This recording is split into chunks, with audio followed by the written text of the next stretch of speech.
Ladies and gentlemen, good day and welcome to the Indian Railway Finance Corporation Q4 and FY21 earnings conference call, hosted by DAM Capital Advisors Limited.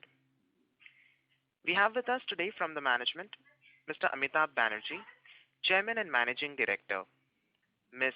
Shelly Verma, Director Finance, Mr. Vijay Shirode, Company Secretary, Mr. Prashanta Oja, General Manager Finance. As a reminder, all participant lines will be in the listen-only mode, and there will be an opportunity for you to ask questions after the presentation concludes. Should you need assistance during the conference call, please signal an operator by pressing star, then 0 on your touchtone phone. Please note that this conference is being recorded. I now hand the conference over to Mr. Amitabh Banerjee. Thank you, and over to you, sir. Yeah, thank you very much, and good afternoon to all the listeners, all the investors, ladies and gentlemen.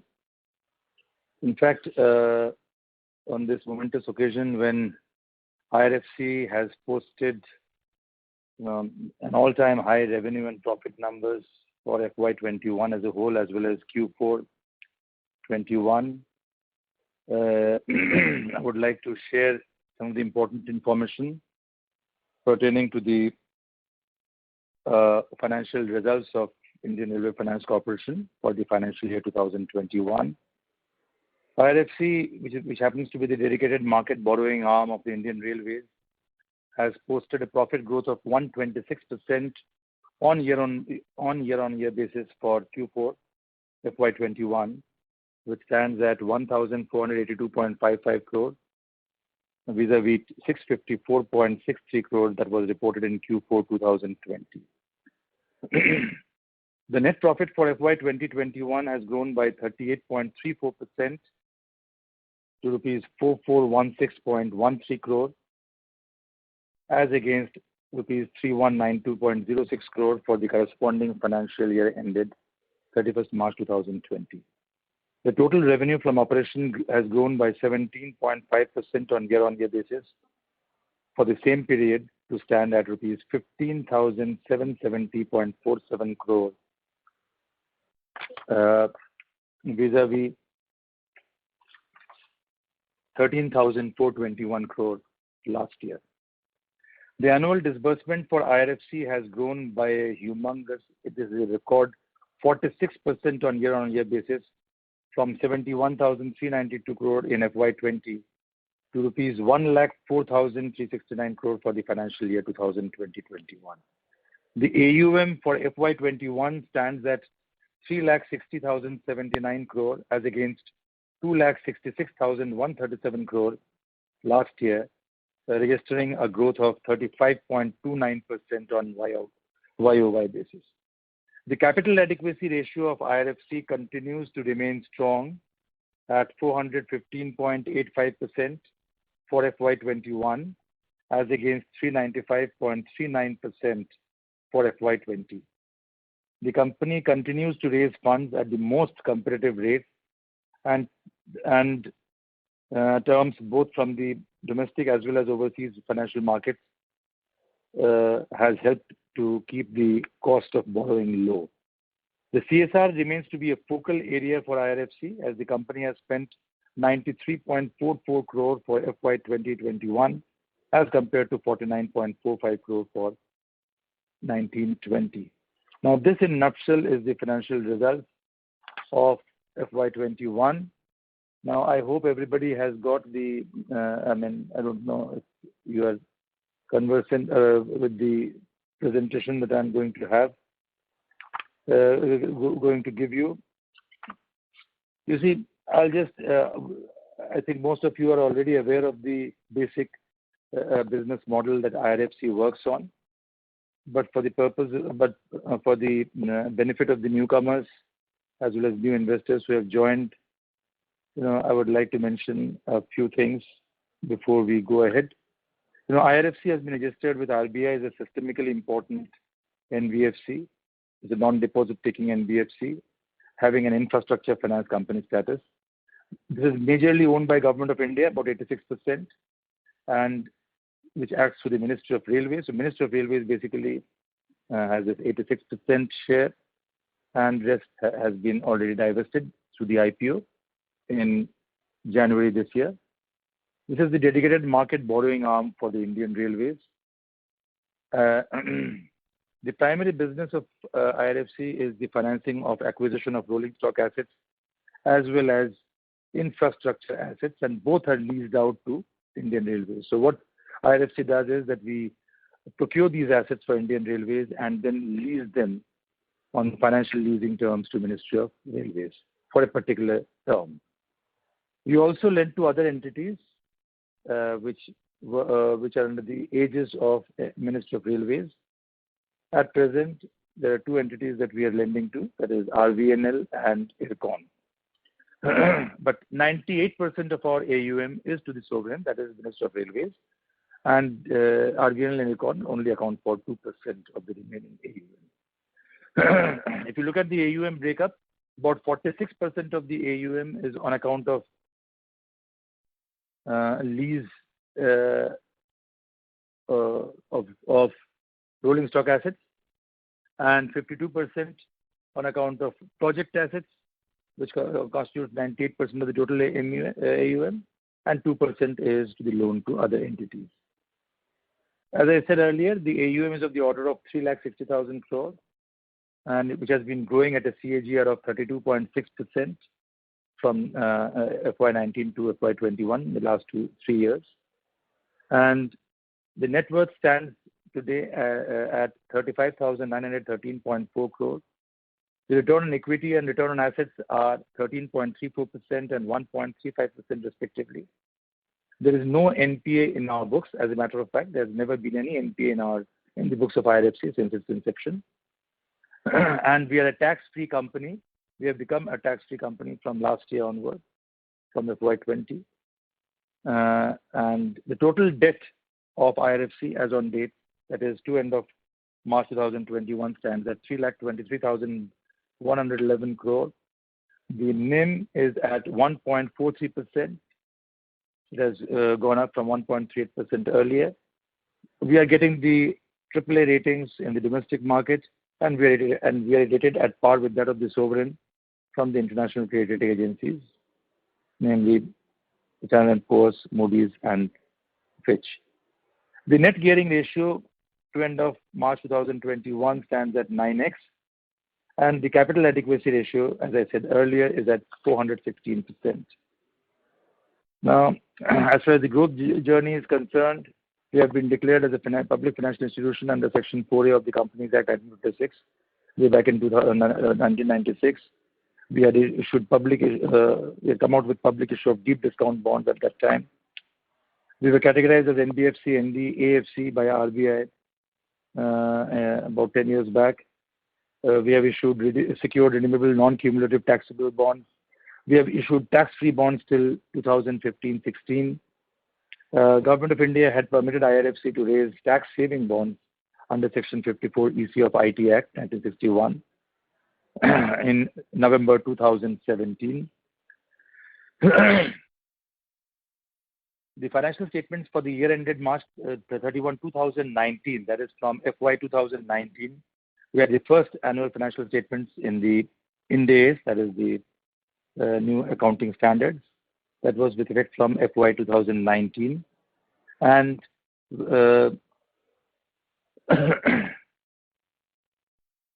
this year we have we came out with our IPO, and we were successfully listed on both NSE and BSE on 29th of January 2021. The cumulative funding to Ministry of Railways since our inception to end of March 2021 for meeting its developmental expenditure stands at 4.43 lakh crore. We have made the highest ever disbursement of 1,04,269 crore to MOR in this financial year. That is to FY21. And in this year itself, we have mobilized an aggregate sum of 4.075 billion USD, the highest ever in a single year by way of external commercial borrowing. We were awarded Mini Ratna Category 1 status about 3 years ago, 4 years back. And we were granted exemption from the applicability of AS 12 under Ind AS as far as DTL was concerned, the deferred tax liability. And with effect from last year, that is FY19-20, we have been also exempt from the provision of MAT. So we have migrated to Section 115B AA, that is the normal corporate tax rate. And because of the existence of a high amount of accumulated depreciation, unabsorbed depreciation, our net taxable income comes to zero. Therefore, we are not liable to pay any tax with effect from the last financial year. Now, the key strengths of the company is the strategic role that we play in the growth of Indian Railways. We happen to be the dedicated market borrowing arm of Indian Railways. We don't compete with any other organization as far as financing of Indian Railways is concerned. Whatever is left behind after getting the budgetary grant for meeting its capex requirements, it takes recourse to IRFC, that is the Minister of Railways takes recourse to IRFC funding. And there is no other source of funding as far as the funding of capex expenditure of Indian Railways. We also hold the advantage of having a very competitive cost of borrowings. We are getting the highest credit rating from the rating agencies, both domestic as well as overseas rating agencies. We have diversified funding sources. This is known to you all, including taxable and tax-free bonds till about 15-16. Minister of Finance has not allowed the issuance of tax-free bonds thereafter. We are also getting term loans from, mobilizing funds through term loans from banks and financial institutions, ECBs, as I have said earlier, and of course, internal accruals, asset securitization, and so on and so forth. It's a low-risk, cost-plus business model that IRFC works on. Since we have a strategic relationship with the sovereign, that is the Minister of Railways, it enables us to maintain a low-risk profile. As a matter of fact, the NPA is absolutely zero, because all the receivables of IRFC by way of these receivables from MOR are incorporated in the union budget. So once it is passed by Parliament, this money automatically comes to IRFC. It's a cost-plus standard lease agreement that we enter into with MOR every year. So we calculate the weighted average cost of the borrowings during a particular year, and then add a certain percentage by way of the margin to cover our administrative cost, and we arrive at the total, the lease rental that is payable by Minister of Railways for the entire term of that lease agreement. Expenses incurred with respect to any foreign currency or interest hedging costs and so on and so forth, they are all built into the weighted average cost of borrowing. So all the costs incidental to lending or borrowing are passed through to Minister of Railways. There is a strong asset liability management in place. We have a risk management committee in the organization at the apex level, which meets at regular intervals, and we take a call on how much and when to hedge. We don't go for outright hedging. We are not required to go for outright hedging as per RBI guidelines. And the interest rate fluctuation risk and the currency fluctuation risk are taken care of through the process of selective hedging as and when required and as and when necessary. We have been ferreting out a consistent financial performance over the years. The net profit has been growing at a CAGR of 31.5% in the last 3 years. We are a company with very low overheads and administrative costs, which is about only 0.11% of our turnover, which happens to be, I think, one of the lowest in the international arena. And we are aided by a very experienced senior management team. IRFC being a systemically important NBFC, we enjoy certain regulatory exemptions. We are exempt from the asset classification norms, provisioning norms, exposure norms of the regulatory of RBI.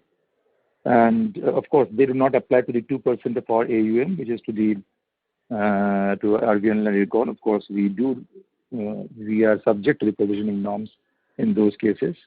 But in case of MOR, all these norms are not applicable to IRFC. We are getting an exemption from RBI in these respects. As I said earlier, we are exempt from both DTL as well as NIM alternate tax, and we have adopted Section 115BAA, and we are no more under the provision of Section 115JB of the Income Tax Act, which under which we used to pay MAT. So hence, no tax liability with effect from FY19-20 for the company.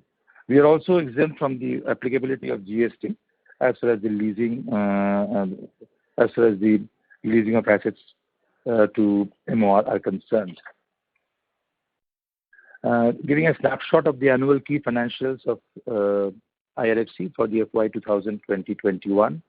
The revenue from operations is 15,770 crore, which is 17.51% growth as compared to the last year. The PBT, PAT has grown by 38.35% because since PBT and PAT are the same. So it's about 4,416 crores as compared to 3,192 crores last year, 38% high. Net interest income is 4,533.4 crores, and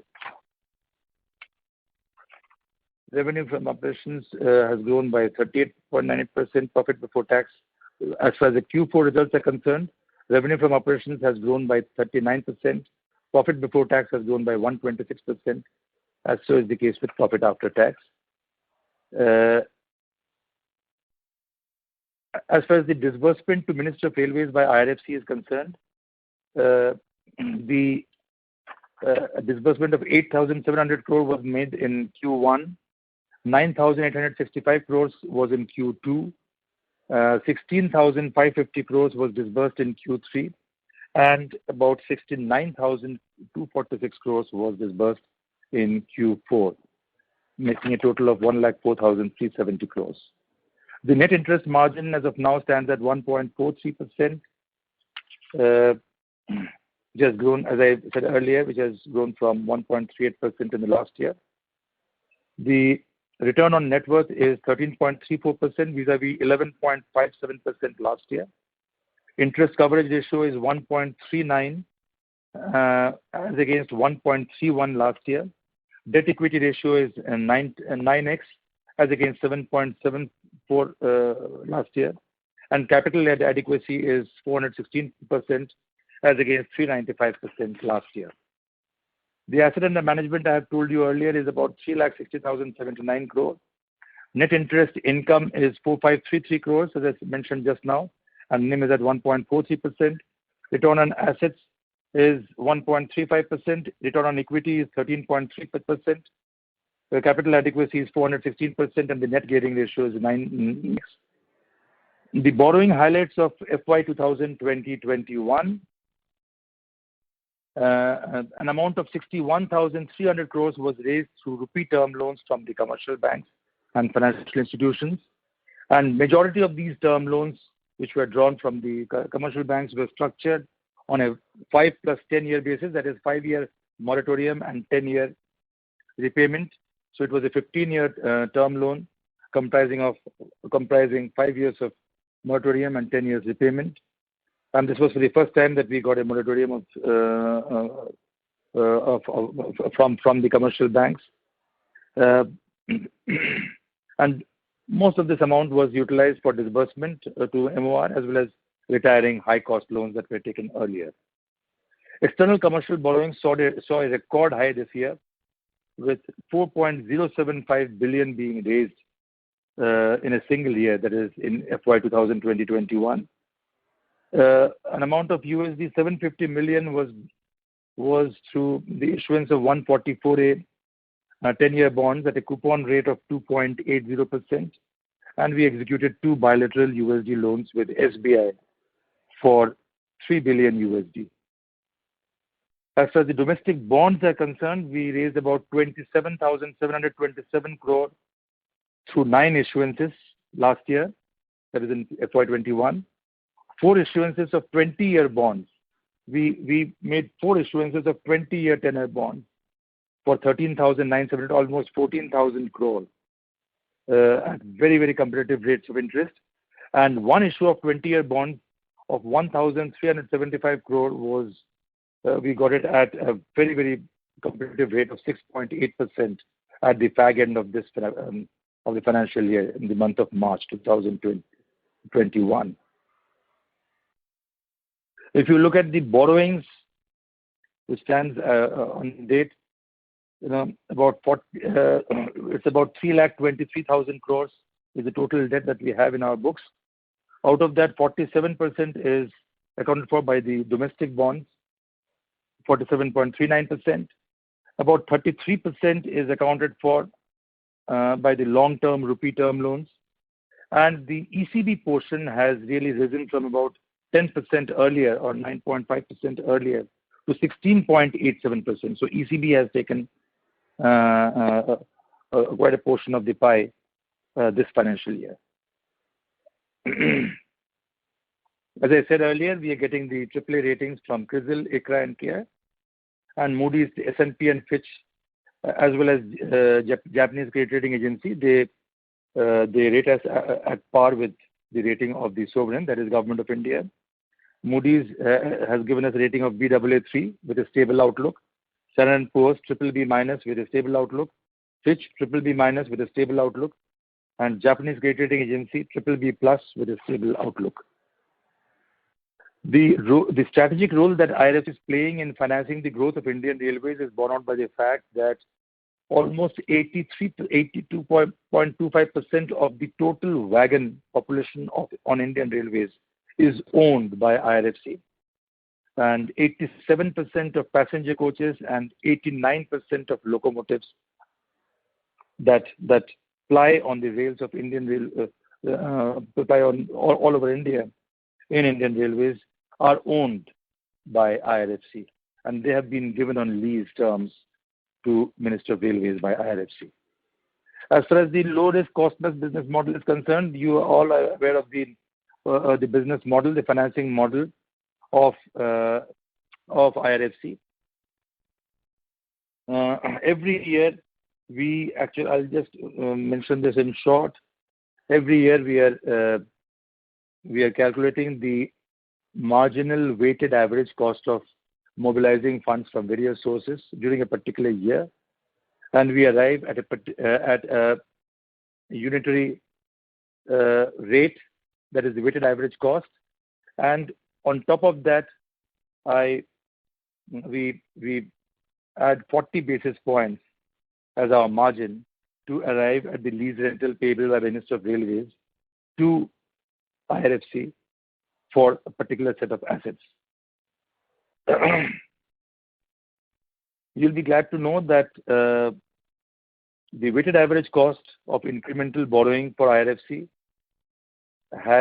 we have registered a saving of 85 basis points as compared to last year. The weighted average cost last year was about 7.36%, or rather 7.37%. And this year it has 7.36% is the total weighted average cost, and this year it has come down to 6.51%, which covers the cost of financing for both rolling stock as well as EBRIF, that is extra budgetary resources, infrastructural financing, that is project assets. But only for rolling stock assets, it was 7.37% last year. This has come down to 6.71% this year. In case of project assets, the model remains the same, except the fact that the margin is 35 basis points vis-a-vis 40 basis points in case of rolling stock. We are, as far as the pricing of RVNL loans are concerned, the range of margin is 65 to 88 bips over the weighted average cost of borrowing. And IRCON, we have been charging at a flat rate of 8.77%. We have been charging on a yearly basis. That was for a period, one-off loan for a period of 5 years. And if you look at the financials, P&L statement and balance sheet, I think they're all known to you. We have got a balance sheet size of 3,78,000 crores this year. And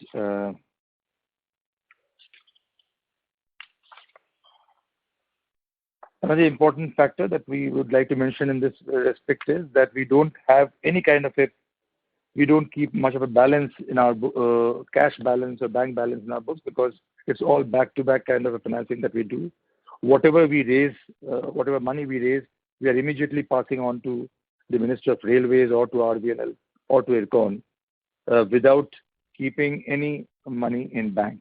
So basically, it's we are operating on a very low cash or bank balance.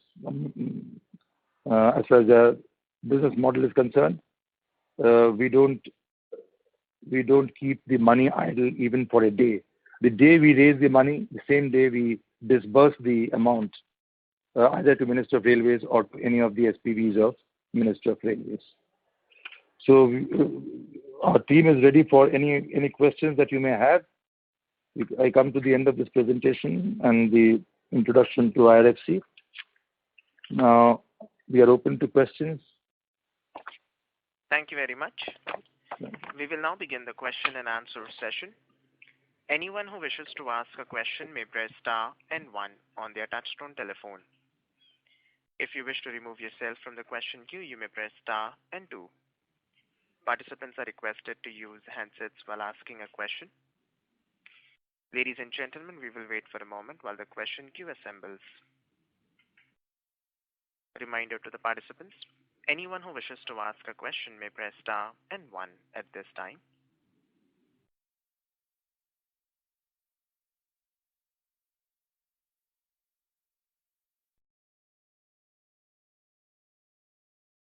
The first question is from the line of Ashok Shah from LFC Securities. Please go ahead.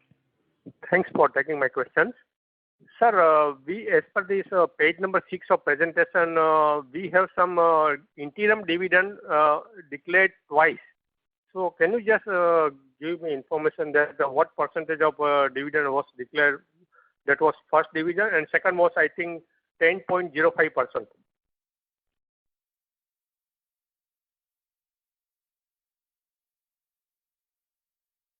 Hello.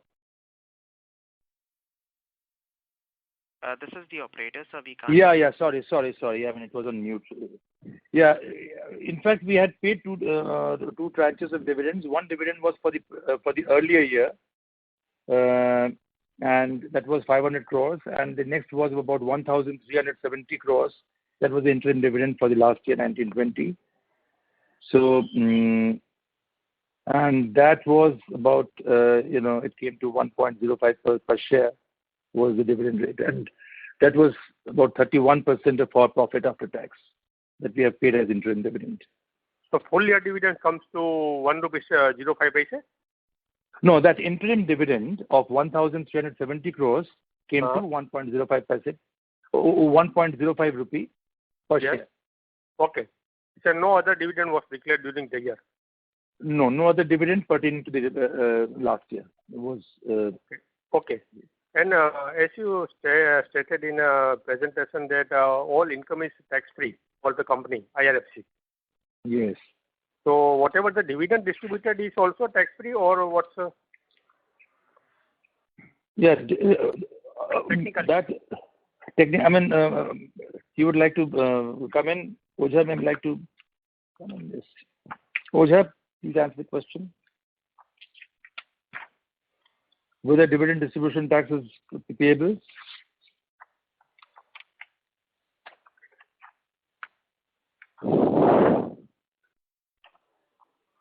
Mr. Ojha, Are we deducting any tax at source? I don't think so. We're not deducting any tax. Okay. Thank you, sir. Thank you. That's all from my side. Right. Thank you. Thank you. Thank you.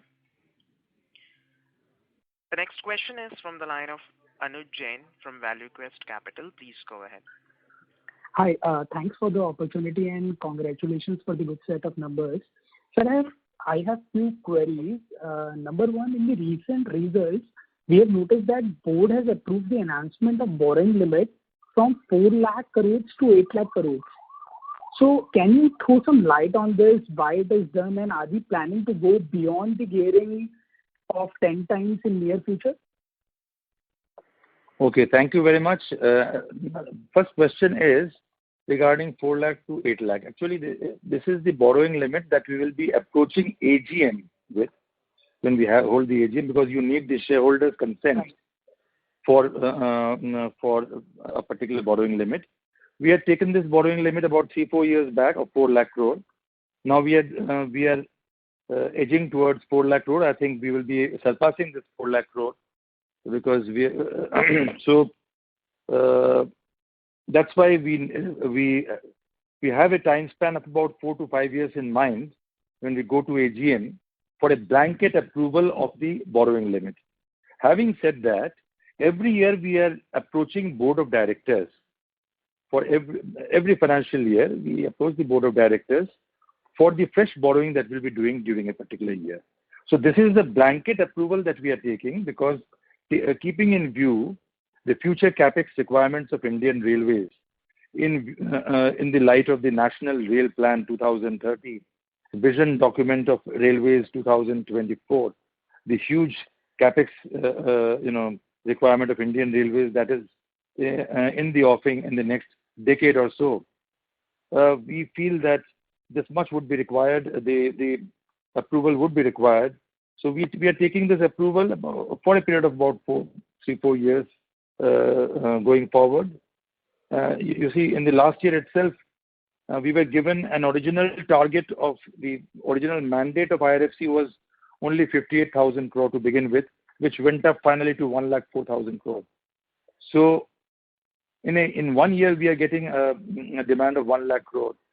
So if this pace if this pace of disbursement continues, then of course, this 4 lakh, another 4 lakh crore in 4-5 years would not be far-fetched. So that's why we are going to the AGM. We have taken the board's approval for approaching the AGM for taking this blanket approval to increase our borrowing limit, borrowing ceiling from 4 lakh to 8 lakh crore. And as far as your second question is concerned,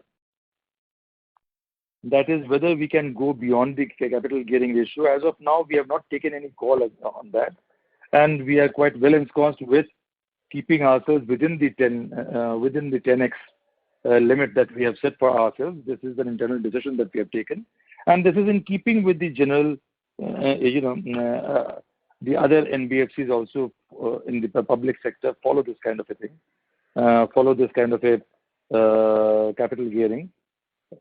But keeping in mind the high level of capital adequacy ratio that we have, about 415%, we may take a call on going beyond 10. That the possibility of going beyond 10 is not actually ruled out. But as of now, we are well ensconced with 9x as of now, and we are not facing any kind of a breach in near future. But if, as and when the time comes, we will definitely take a call on going beyond 10. That is not ruled out. Okay. And sir, we have not declared any final dividend in these results. So have we got any exemption from DIPAM for paying dividends, or it's still pending? You see, there is a proposal which is there, and we have not taken a call as yet. We can take a call on paying the final dividend also before the next AGM. We have got that time limit with us. So as of now, we have not taken any call whether we will pay the final dividend or how much final dividend we will pay. As of now, that is not taken. So in the next board meeting, we will take that thing, and that is before the next AGM is concerned. As per the regulatory provisions, we can pay the final dividend before the next AGM. Understood. Yeah. And sir, another question. I have also noticed that there are no stock options for the management or any employee in our company. So do we have any policy regarding that? Are we thinking about anything on stock option scheme? Yeah. Company Secretary may like to come in. Shirode? Yeah. I would like to inform that there is no such kind of a employee stock option policy prevalent in the company because we are already governed, and at this moment government has not given any mandate to have this employee stock option to any of the CPSEs at this moment. Understood. And sir, lastly, as you told regarding the exemption granted from MCA regarding the DTL and MAT, so do we have any time frame, like the time limit for this, that this is valid for next 5 years, 7 years? No, that is perpetual. That is perpetual. Yeah. And so therefore we don't foresee any tax. No. Okay. No. Understood. As far as DTL is concerned, yes. Okay. Thank you. Thanks a lot. Thank you. From my side. Thank you. The next question is from the line of Siddharth Gupta from Voyager Capital. Please go ahead. Good evening, sir, and congratulations on posting yet another fantastic set of numbers. Thank you. So my first I have a comment before I have a few questions. I would request you to present your results, sir, in lakhs and crores instead of millions, because your PPT and your transcript, you always talk about crores, and we are an Indian company. Yes, we know that. You see, this decision has been taken. It used to be in lakhs earlier, but in keeping with the uniformity of the financial statement that is there in the ecosystem, I think we have gone with that, and then the general opinion was that it should be in millions. That is the internationally accepted, because we are going for the issuance of bonds, and also for the international practices actually dictate that you should be in millions or billions. So that's why we have gone for millions. Okay. Thank you so much. And I have a few questions. So this is pertaining to footnote 7 of your result and page 15 of the presentation, where you talk about there are certain projects that you financed which are currently being built or have a sort of gestation period, and hence there is no lease income coming from those projects as the lease agreement hasn't been made. So could you let us know what would roughly be the value of these projects that are in place, and what kind of lease income we could expect over the next few years? Oja, please take this question. You can just ask one by one. Yeah. Sure, sir. Oja, are you Yes. there? Yes. Thing is that we are financing to Indian Railways towards development of railway projects, and these projects are under development right now. So whatever we started this funding from 2015-16 onwards. So whatever project that carries 5 years moratorium. So after this moratorium, actually that project projects have to be capitalized in MOR's completion certificate, and then agreement will be executed. But we are carrying 35 basis point margin on that funding, and we are booking income on that margin part. And he also mentioned about the amount. I think that comes from the other financial assets. Yes, right, sir. in the balance sheet, which stands at about 1.97 lakh crore. Right, sir. So, It is 1,97,000. right. So, you can just have a look at the balance sheet, other financial assets, and there the details would be available. Right. So this is the total worth of those projects, and we can expect them to be come back in over the next 15 plus 15 model years, right? Yes. Yes, sir. Okay. And sir, has there been any delays in these projects due to COVID, or is the payment still online, or has there been any special? You see, the point is that even if there is some time overrun or a cost overrun, it is the loans that we are giving to Indian Railways by way of leases. This is totally cost or time overrun agnostic. It is not dependent on. It is not at all connected with the fact that whether these projects are getting delayed or not. That does not impact the lease agreement between the between IRFC and MOR. So that is totally independent of each other. We are not at all influenced by the timely completion or otherwise of these projects, right? So the lease would start after the moratorium period of 5 years, irrespective of whether actually it is whether there has been any time overrun or cost overrun. Okay. So my next question pertains to the fact that in our previous transcript, in the previous presentation which we attended, we spoke about how we are ready to fund private projects as well who have forward and backward linkages with the railways. And there have been certain media reports about the same. So has there been any progress on this front? Have we entered into certain discussions? And also, would we be funding these projects at a certain higher margin than what we do for our MOR leases, or would it be at the same rate? No, of course. I mean, it will be totally on commercial terms. The terms that we are having is sovereign, and that has got nothing to do with the expected, margins that we'll be having in case we are going for other, diversification of lending. But as of now, not much progress has been made because, there has been pandemic over a long time. It's almost 1.5 years, and therefore. But we do foresee that people will be coming, especially in case of private train operations. They might approach IRFC for the procurement of rolling stock assets, or even for port connectivity projects. People may come up. Even there are many other areas where IRFC can actually come in. Because most of the point is that Indian Railways is connected with most of the sectors. So nobody can really go untouched by, whether it's any part of Bharatmala project or Sagarmala project. We can come in as a financier for many of these projects. But yes, since over the years, we have been totally burdened with, I mean, the target that has been put before the company has been quite challenging over the years. So there was not much of an occasion to look beyond the sovereign. Therefore, there has not been. But we are open. We are open to funding to private sector as well and to other sectors as well, which has a forward backward linkage with Indian Railways. And we have had some preliminary discussions with other SPVs also, like High Speed Rail Corporation or Dedicated Freight Corporation, where we can always chip in. Okay.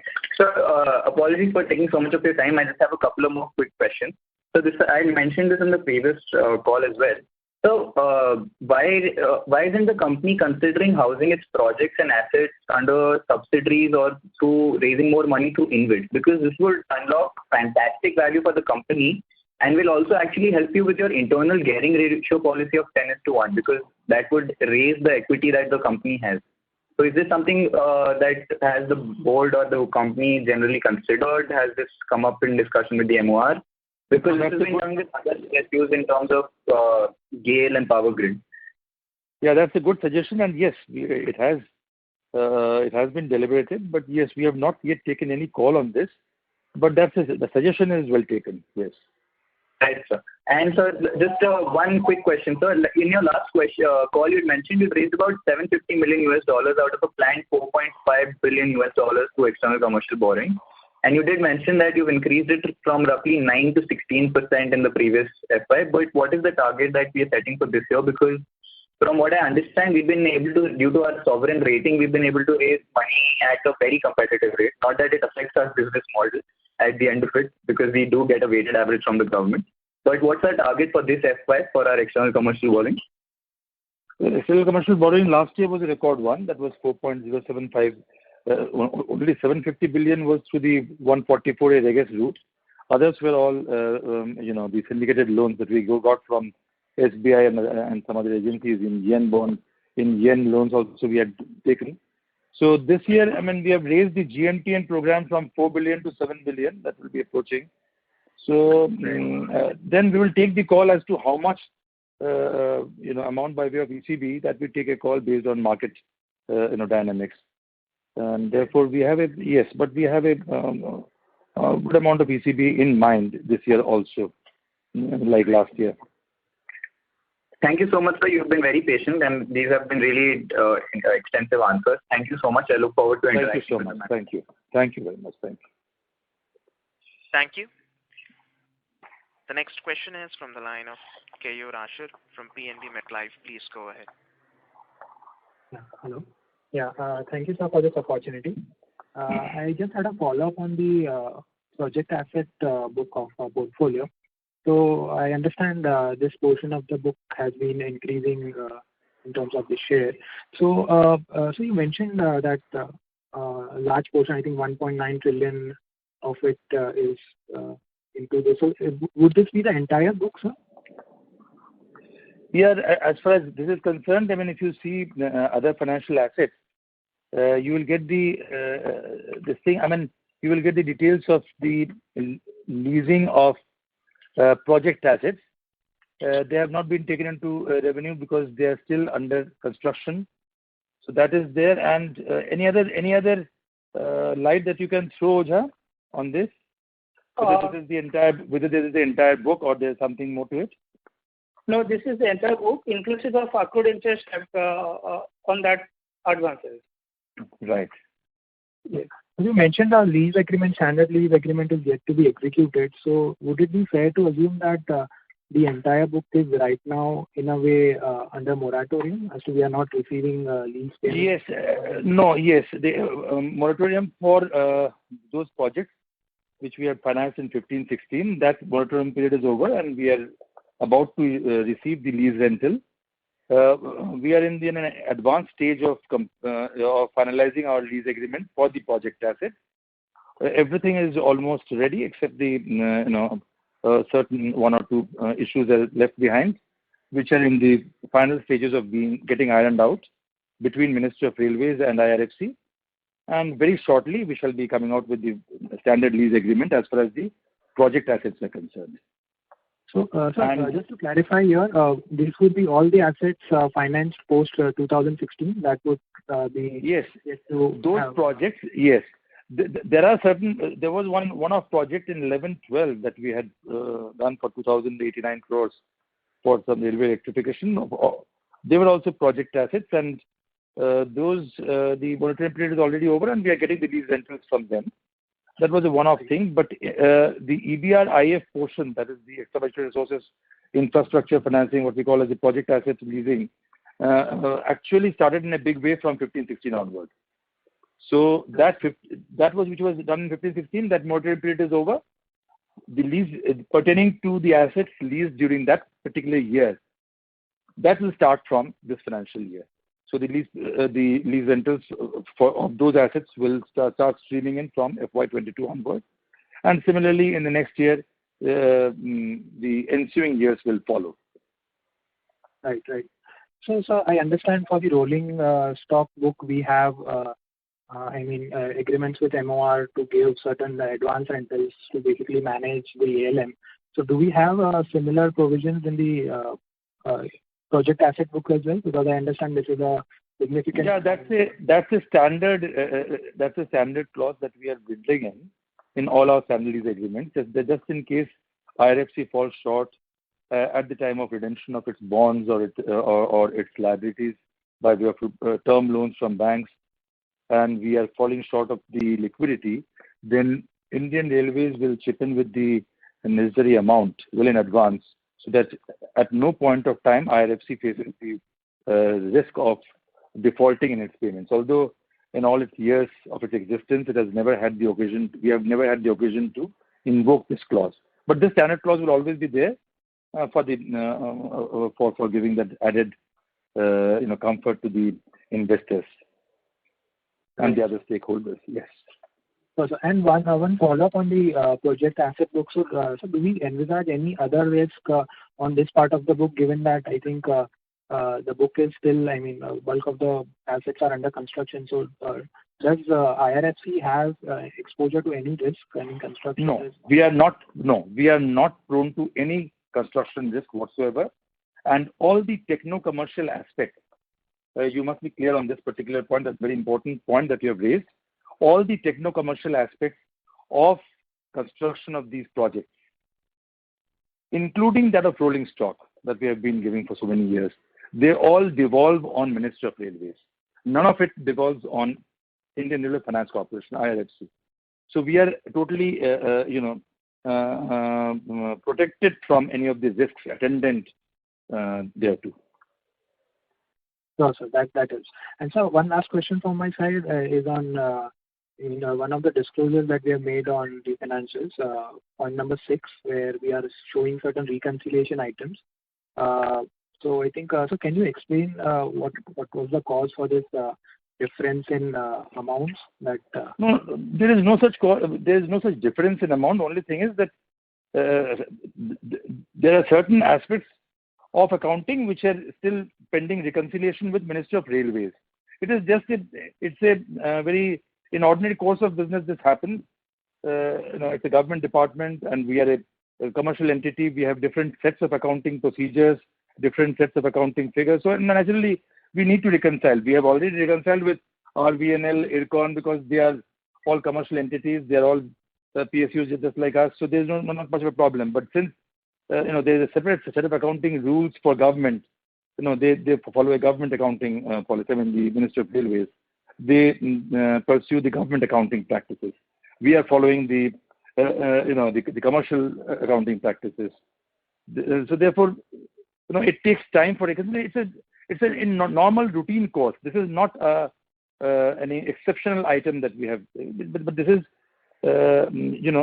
as a sort of a what you call transparency in our policies, that we have given this as a footnote just for the benefit of the stakeholders, that we are still certain aspects about reconciliation of certain items that I mean, this is just an ordinary course of business. It will get reconciled in a few days. There's no problem. Right. So necessarily, timing issues and not cash flow. No, nothing of that. There is no difference in reconciliation. There is only, I mean, it is just a normal audit point that we have, that sometimes reconciliation takes time. So it is taking a bit of a time. That's all. Right. So the normal timing difference. Otherwise, no such.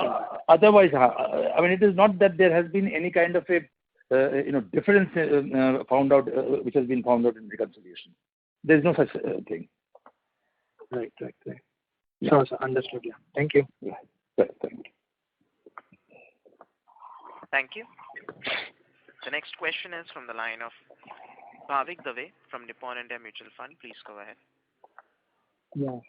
Hello. Hi. Good evening, sir. Sir, a couple of questions. One is for next year, how are we thinking about disbursements? Is there any rough math that we have done? What will be the disbursement number? This year was extremely strong for us, right? Like we've done 34,000 odd crores in the first 9 months, and then the last quarter was extremely buoyant. Just want to understand, have we front-loaded some of it, or FY22 will also be equally strong in terms of disbursement? You see, as far as our business model is a bit of a, it's a unique kind of a business model. We are totally driven by the demand coming from the sovereign. And as far as the skew that we have in the disbursements between the various quarters, the skew would always be there because that is the normal course of the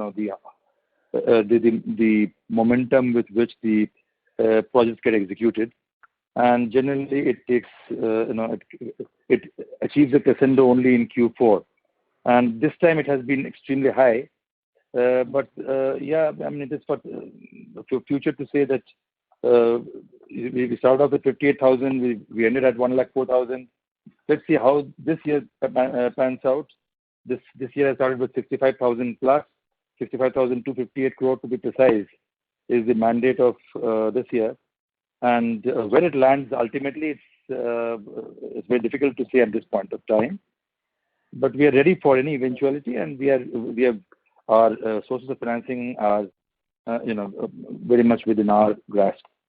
So we are in talks with various financial institutions, with commercial banks. We have the JLMs in place for the issuance of offshore bonds in the 144A and Reg S market. So we have all the sources tied up. So we just await the nod from Ministry of Railways. Right. So, sir, just one last point on the disbursement. So, last year also we said we planned a 50 or 1,000 crore number, and we exceeded that by like a significant margin. What is the what kind of requirements would this be? Because last year was a difficult year for railways as a whole, right? Because of the lockdown, the lack of movement across the country. This year, if things improve after like just a matter of 2-3 months, will the requirement be higher, or how do we think about it? Like, will it be 55,000 odd crores that you mentioned, or again this year also it will be? Yeah, we don't really know. In fact, last year was a difficult year because the pandemic came for the first time, so the country was really gearing up. Its infrastructure, its medical infrastructure. There was a long lockdown period, so there was some budgetary constraint last year, which forced Indian Railways to take recourse to more of extra budgetary resource for funding, EBR funding. This year, of course, the situation is not that severe, but yes, the second wave has taken a toll on the revenues of railways and in turn government. So therefore, it remains to be seen that how much recourse they'll take to the EBR route. On that basis, the requirement of further funding would depend. Sure. The second question is, have we decided the spreads or on the rolling stock? Yes, we have decided the spreads. It will remain the same as last year. Yeah, that's okay. For both the businesses, right? For both rolling stock as well as project assets. Perfect. And last question is, sir, the 10 times leverage that you spoke about, we're at 9 times. Is there a regulatory cap that we have, or do we think that we can go up to maybe 11-12 times also before we go for capital raising? Because it will be critical when we raise capital next.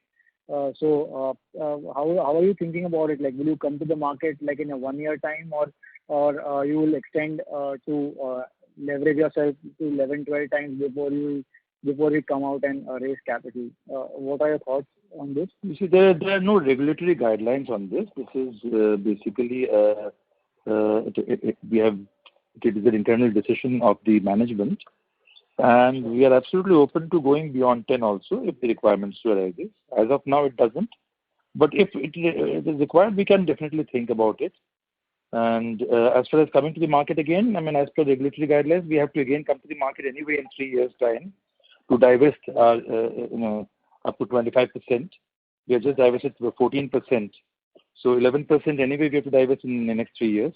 But beyond that, I don't see any further reason to go to the market to raise more capital. Sure, sir. That's very helpful. Thank you so much, sir. Thank you for your time. Thank you. Thank you. The next question is from the line of Anuj Jain from Value Quest Capital. Please go ahead. Sir, out of the total disbursement, can you give breakup between rolling stocks and project assets financing? Well, I can give you a rough idea. Say rolling stock was about 29,000 and 74,000 was project assets. Then to RVNL we had given another 1,429 crores. That makes a total of 1,04,000 crores. Understood. And for the project finance loans, is the terms similar that first 5 years will be moratorium, and after that the actual interest expense and income starts? Yes. That is only for project assets. There is no moratorium for the rolling stock assets. In case of rolling stock, there is no moratorium that we are giving. This moratorium is definitely given, is majorly given only because it's a project and it takes time. There's a normal gestation period before it yields revenue. You see, so naturally, that's the construction time that we have to give when it does not yield any revenue.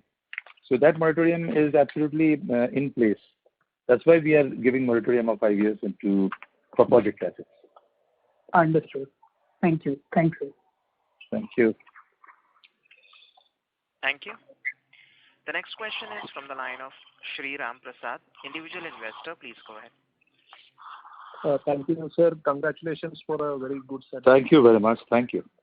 And most of my questions have been already asked, but I would just like to stress on a few things which I need more clarity on. Like everybody was mentioning about the gearing, right? It is already at 9x. And the equity book is growing at 13.5%, that is the ROE, while the loan book itself is growing at a much higher rate. So it is inevitable that that 10x limit will be breached in the near future is my observation. So in light of that, I think the various members have already mentioned various initiatives that you can take, be it by way of InvIT or relaxation of the norm itself of 10x. I wanted to know your views on securitization. Was anything done so far from the company's side in terms of securitizing these receivables or project loan assets and selling it to parties? And I also wanted to know your view on, because the interest rates are falling, will there be a mark-to-market gain if you securitize these assets and sell? I mean, depending on how the accounting is being done, because these are at 8.5% rate interest. Now the interest rates have fallen. So your views on securitization and what impact it will have if you actually sell the security. Is there a mark-to-market gain that will happen on an immediate basis? Yeah, that's a good question. In fact, we have... Oh, sorry. You were coming to another question? Yeah, that's my first question, sir. My second question is with respect to, I mean, it's more of an observation as to why the announcement has taken place almost at the end of the second quarter, and what will be a timeline going ahead in terms of when you will be announcing the results, because I think the accounting is fairly straightforward, right, to that extent. So at what time will you be usually declaring the results is my second question, sir. No, as far as this result is concerned, no, let's come to the first question. We used to do securitization in the late 90s. We had done some securitization. Thereafter, we have not gone for any securitization, but because that didn't make any economic sense at that point of time.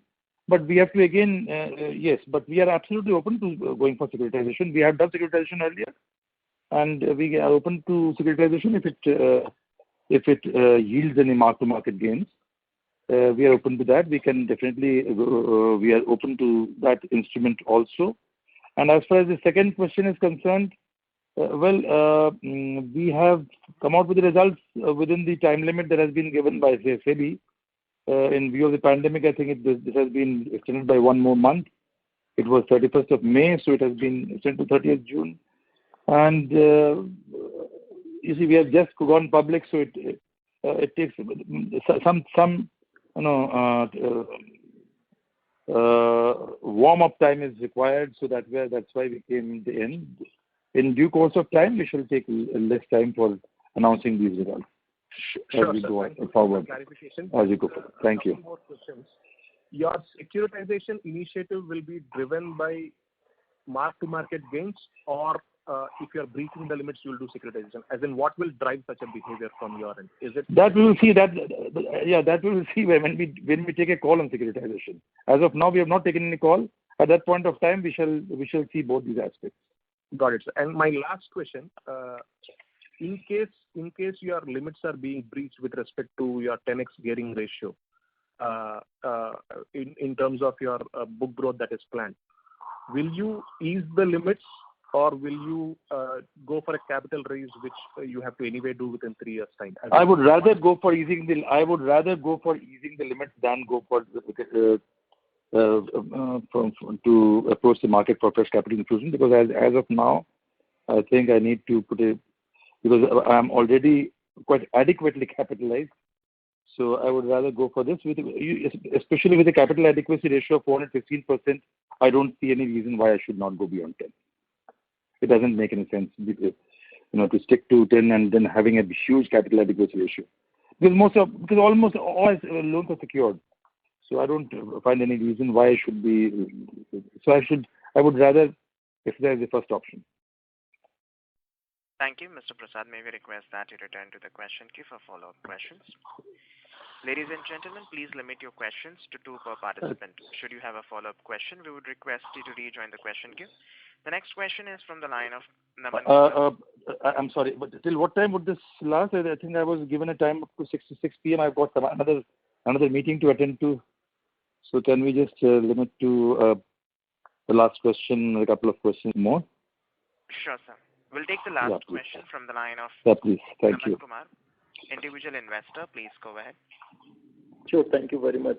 Thank you, sir, for giving some additional time. So my question is with respect to lease income. So for the entire financial year 21, the total lease income is around 11,826 crore, right? So out of this, how much is on the project assets? Because the note 7B of your quarterly result says there's some pre-lease income on financing of railway infrastructure projects has been accounted. Yeah. So out of 11,286, how much is for the project that has been accounted? Ojha, may fill this question, please. Yes. We have recognized pre-lease income from project to the tune of 3,329 crore as against 2,159 crore during the year 2019-20. Okay, and this is on the entire project assets balance which is standing on the balance sheet as of today, or is it on the initial years? No, entire. Because this is the entire one. 1,90,000 crore. Yes. Okay, thank you. And my second question is, and this is the last question, is what is the weighted average cost of the total borrowing as of 31st March 2021, basically for the entire year? 6.51%. Yeah, right. And this is for total borrowing which is standing on book. Total, including rolling stock, project assets, RBNL, all put together. Okay. Thank you. Thank you very much. Ladies and gentlemen, due to time constraint, we will take that as a last question. I would now like to hand the conference over to Ms. Anuja DK for closing comments. Thank you. We thank the management of IRFC for giving us the opportunity to host the call. And thank you all the participants for patiently listening. Thank you and have a nice day. Thank you, everyone. Thank you very much. Thank you, everyone. Thank you. Thank you.